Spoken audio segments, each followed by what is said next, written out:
The Israel-Hamas conflict tops the agenda in Bahrain as leaders meet for the 33rd Arab Summit. Hello, I'm Anand Naidu and this is The Heat.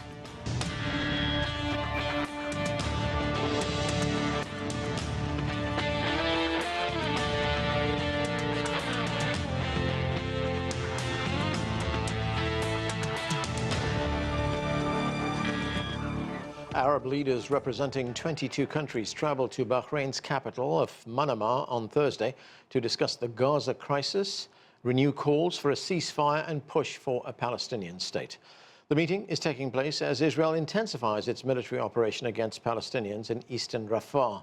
The United Nations says nearly 600,000 people have fled the area. Arab countries that have diplomatic ties with Israel have been very critical of the Israeli government for the mass deaths and destruction in Gaza and fear Israel's actions will drag the region into a wider conflict. CGTN's Abdel El-Makrouki begins our coverage with this report from Manama. A 2002 Arab League resolution proposed full normalization of ties with Israel in exchange for establishing a Palestinian state with East Jerusalem as its capital. In 2020, the UAE, Bahrain, Morocco and Sudan established official ties with Israel in what has been dubbed the Abraham Accords. So to host the 33rd Arab Summit for the first time in Bahrain's capital, Manama, sends a clear message to Israel that friendly Arab states are losing patience. There is definitely an impact on the peace ties between Arab countries and Israel, especially that Israel insists on its genocidal acts against Palestinians. The summit here in Bahrain confirms Bahrain's commitment to rally support among Palestinian supporters. Bahrain was also the first country to send its foreign minister to Ramallah following October 7th to reflect that support. The UAE rejected Israel's Prime Minister Netanyahu's suggestion that the Emirates might help Israel manage Gaza after the war. Saudi Arabia, Egypt and Jordan also dismissed participation. All 22 members of the Arab League voted for full Palestinian statehood at the UN earlier in May. The UN General Assembly upgraded the rights of Palestine as an observer state and urged the Security Council endorse a Palestinian state. Arab states have also refused to discuss a future for Gaza without an immediate ceasefire and the free flow of aid to Palestinians there. The scores of casualties in Gaza set priorities more important than post-war management of the Strip. Now we need to establish security and protection needed for Palestinians and ensure a sustainable flow of aid. This is the priority that Arab leaders agree upon. The biggest economy in the Middle East and top oil producer in the world, Saudi Arabia, was on the verge of joining the Abraham Accords. But the war in Gaza has ended any prospect of that happening anytime soon. Saudi Arabia tied the success of the US-led talks with Israel with ending the war in Gaza and agreeing on a roadmap and timetable for establishing a Palestinian state. Tension mounts as Israel prepares for a wider campaign in the Palestinian border city with Egypt, Rafah. The war in Gaza has led to limited clashes with Hezbollah in Lebanon, the Houthis in Yemen, Syria and Iran. And Egypt, the first Arab country to sign a peace deal with Israel, is now considering downgrading diplomatic ties. Without a ceasefire, fears are growing that Gaza could turn into a wider regional war. Adel El-Makrouki, CGTN, Manama, Bahrain. For more on the Arab Summit, let's bring in our panel. Joining us from Cairo is Mohamed Higazy. He's a former ambassador and former assistant foreign minister of Egypt. Also with us from Washington, D.C., Ali Al-Ahmed is the director of the Institute for Gulf Affairs. Here with us in our Washington, D.C. studio, Edmund Ghareeb is an academic and Middle East expert. And from London, we're joined by Abdel Bari Atwan. He is the editor-in-chief of al-Youm. Thank you, everyone, for being with us. Abdel Bari Atwan, let me start with you. This conflict in Gaza that's taking place right now, this will dominate the Arab League summit that's taking place in Bahrain. The 22 members of the League are calling for an international conference for peace and full recognition of a Palestinian state. These are 22 member states. What kind of diplomatic leverage, diplomatic clout do they have to move this process towards a Palestinian state? Well, actually, it is only rhetoric. They don't have any power in order to force the Israeli to apply the ceasefire and pull out from Gaza and to stop the war there. So nobody actually is taking them seriously at all because they have been repeating these things for years, more than 30 years or 40 years now. nothing materialized at all. So I think very few interests in the Arab world among the people I'm talking on this summit, and it was actually poorly attended. Less than 9 president and king and emir attended this summit. So I think it was just few hours, and they had a good lunch together, and they left. That's all. But when it comes to actually action on the ground, it is the Israeli and Hamas, and neither the Israeli were attended, and neither nor Hamas actually invited to participate in this summit, even as a as a guest or part of the audience at least there. So no attend of Hamas, no, and this will make the summit job very difficult, and it will be very little respect among the Arab world or the Arab people who did not actually pay any attention to this summit. Ambassador Higazy, Egypt, which was one of the first Arab states to actually establish diplomatic relations with Israel, has been playing a key role in negotiations taking place between the Israelis and Hamas through proxies. Those negotiations have been taking place for quite some time right now. What is the status of those talks? Well, in spite of the Israeli incursion to the Palestinian border side of Rafah, Egypt will maintain, of course, its understanding that it's only through negotiation that we can settle this horrific page of our history of conflict. And I think that the outcome clearly of the Egyptian effort is manifested in many ways, along with the Arab countries. Last Friday, at the UN General Assembly, 143 countries have recognized the Palestinian state full membership to the United Nations. The Arab League and the Arab countries have played a very important role at the UN to mobilize the support, which is clearly manifested in the pattern of vote, where only 9 countries out of the general membership have voted against. The second most important, that Egypt will continue with the support of its Arab brothers in dealing with the situation, which is very sensitive at the border crossing, where the border area should be semi-demilitarized. And I think the provocation of the Israelis is a continuation of the same pattern of warmongers that has to be stopped, not only by Egypt, but the whole Arab united in their position in Manama and took the final communique to send messages to the international communities to send multilateral United Nations sponsored troops to the Palestinian territory till the establishment of the two-state solution, and most importantly, their call to the Palestinian factions to work together under the umbrella of the PLO, being the sole representative of the Palestinian, paving the way to the future after Gaza. The Arab League summit in Manama was so important.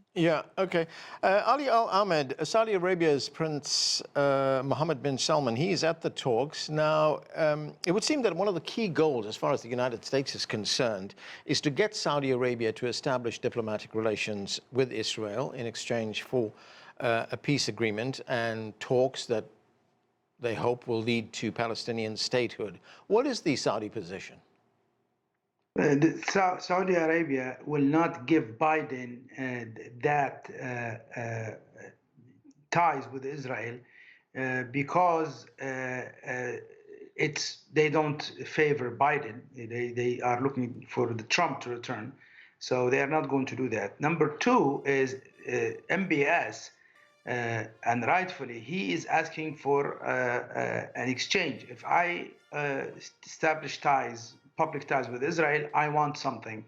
And these things is not only to sign a security pact, because it already exists even without paper. The United States has many times underground and statements, committed to the defense of the Saudi government or the Saudi regime against domestic and external threats. But MBS wants to have a nuclear, that's the most important part, nuclear program that he's able to enrich uranium.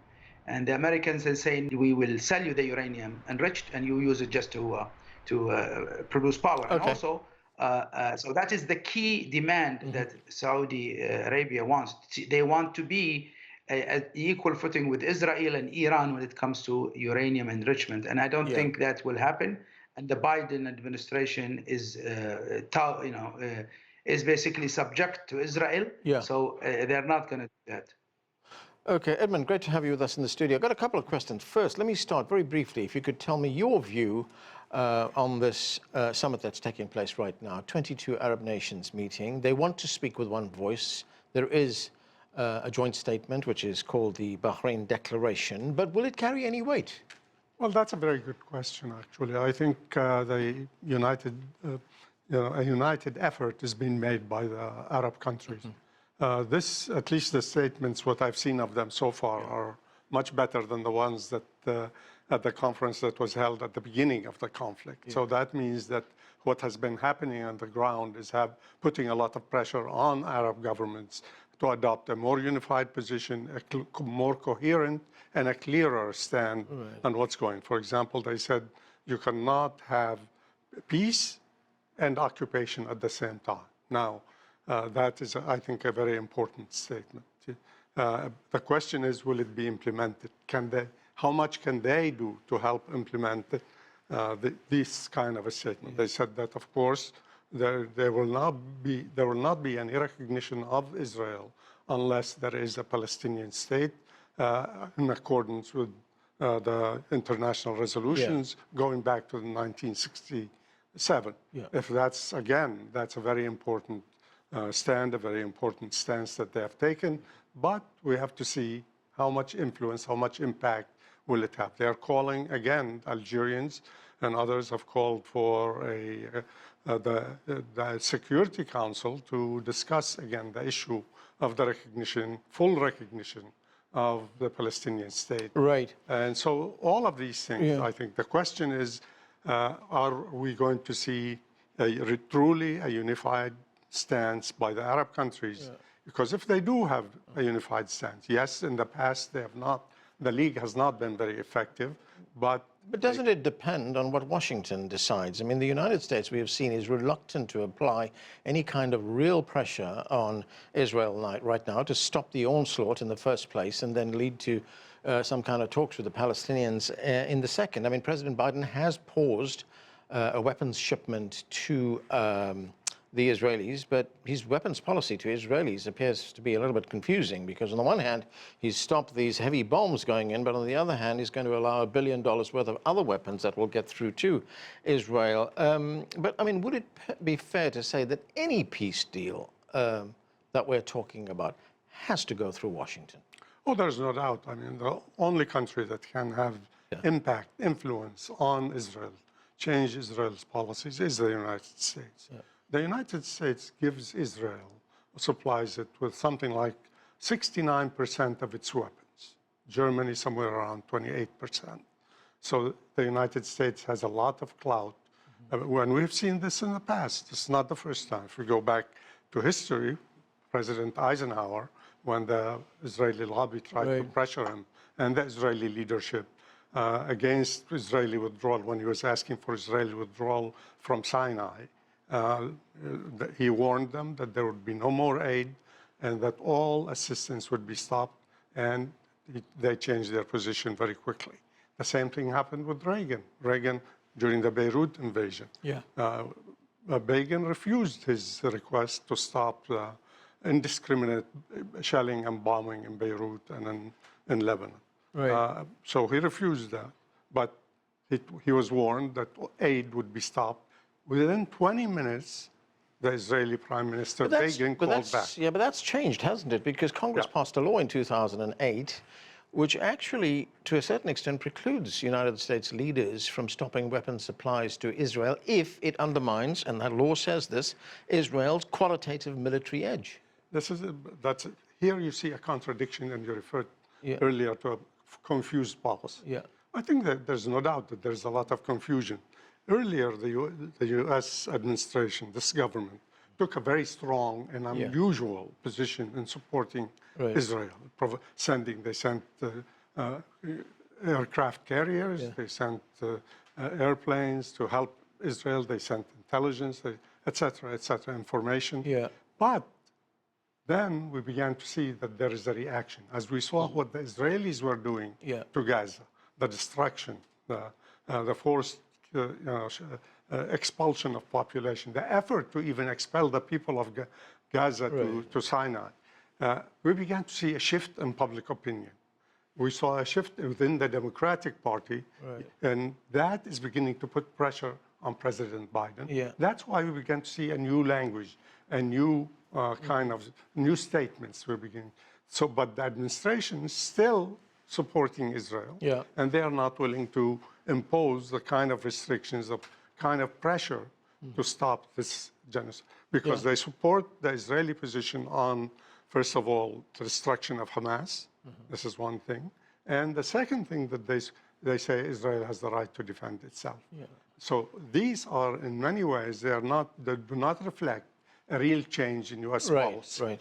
Okay. Abdel, Bari, Atwan, Ambassador Higazy mentioned the United Nations vote last week, a moment ago. The UN General Assembly voted overwhelmingly, 143 countries, to grant, quote, new rights and privileges to Palestine and to consider its request to become the 194th member of the UN. What was the significance of that vote? Well, it sounds very, very good, gesture from United Nations, from the people of the Assembly General. They gave the Palestinians the right to have their independent state. But the problem is, how can we translate this into actually facts on the ground? We have been talking about independent Palestinian state, recognition of this state, but the Palestinians still, under aggression, Israeli aggression. They are bombed, they are displaced, they are suffering. They are facing starvation now, famine, because Rafah border crossing is closed completely. So I think Palestinian people, they are not looking at these kind of things. They are not actually happy that, United Nations is recognizing them, or 146 countries are recognizing the independent Palestinian state. We need action. First thing, to stop this war. The second thing, actually, to a ceasefire and Israeli withdrawal from Gaza Strip. And the fourth, to reconstruction of Gaza. I'm surprised. I had Blinken, the foreign minister of the United States, saying that Russia should pay for the destruction of Ukraine, and they are responsible for that. I never had anything like this, saying the Israeli destroyed Gaza, 90% of Gaza is completely destroyed. Why the Israeli are not actually, pay for that? This double standard is really, really, really hurting us as a Palestinian. I'll tell you something. Now Israeli preparing for a large invasion of Gaza, and they are asking the Palestinians to leave. To leave where? To go where? They told people, to at least 1.5 million of them were asked by the Israeli to go to Rafah because it would be a safe place. Now they are asking them, my family, my brothers, my sister, to leave Rafah. To leave where? Where to go? Rafah is Gaza is only 150 square miles. Where to go? The Israelis are bombing them everywhere they go. Okay, Ali Al-Ahmed, I want to get back to those sort of quid pro quo talks that are taking place between the United States and Saudi Arabia on the situation there. As we pointed out, the United States is offering Saudi Arabia a formal defense pact, some kind of an agreement, and also civil nuclear technology, which you talked about a moment ago, in return for its diplomatic recognition of Israel. You say that's not going to be enough. So what would you think sway Riyadh to recognize? I think if the U.S. or the Biden administration was willing to give the Saudi a real nuclear program. That means that they have the capability and the permission to enrich uranium. And I think enriching uranium here is the key. The UAE, there is something called Agreement 123, which allows the US to supervise nuclear programs with countries like they did with the UAE, and not allowing them to enrich uranium, but to import it usually from Korea. And it's uranium that's been enriched, so that you cannot use much of it. It's just fuel. It's a nuclear fuel, and then you just put it in the reactor and then generate electricity. Saudi Arabia wants to have a different program. It wants to have the right and the capability to enrich, just like Iran, just like Israel. And I don't think MBS will want to give Biden something to win re-election with the support of the pro-Israeli forces in the United States. He will want to wait for Trump, and maybe Trump will give him that in spite of Israel, because the Biden administration is the most pro-Israeli administration in the entire American history. And the decision comes from Tel Aviv, not from the White House, when it comes to American policy there. Ambassador Higazy, Egypt, as I pointed out earlier on, has had full diplomatic relations with Israel for more than 4 decades. I mean, relations were started in 1980. So what, you say that Egypt has put its faith in negotiations to resolve this, but what kind of diplomatic influence, what kind of leverage can Egypt use to give some kind of weight to its negotiations? The current situation is quite clear in front of all the international community. You can see the strategic loss of Israel, not only in the General Assembly, but also the weight of Egypt and the peace treaty with Israel is another important factor. The messing around in Rafah is a matter that put pressure on Israel, not on Egypt, because they blocked not only Rafah crossing from the Palestinian administration, but also it has blocked the 6 other entry points from the territory of Israel. Israel is clearly exercising genocide. And while we are speaking, the International Court of Justice is resuming examining the emergency call of South Africa, supported by Egypt, Turkey, and many other countries to enhance the temporary measures that has been imposed earlier by the court and ignored by Israel. Egypt is working hand in hand with its Arab brothers to bring in pressure on the American administration, who should understand that the right-wingers in Israel are trying to prolong and to mess around with military confrontation, dragging us all till maybe November US election, so that they can join hands with the right-wingers from the Republican front. However, we are telling everybody that enough is enough. This is a crime against humanity. Martin Griffiths, Under Secretary of the UN, described what happened in Gaza as a betrayal of humanity.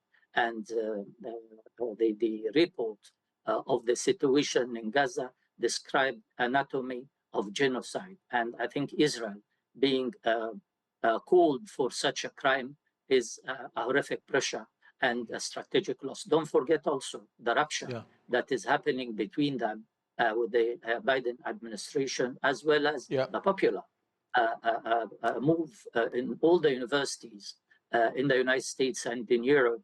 This is in itself a manifestation that international world community will bring down this government that has to give way to those who can manage to deal with peace as a strategic choice for peace and stability, and warmongers has to be in the criminal court after the International Court of Justice. Okay, Edmund Ghareeb, while these negotiations continue, while the summit takes place, the Israelis, it would appear, are determined to go ahead with their offensive in Rafah. In fact, it's already started and the civilian death toll is already mounting.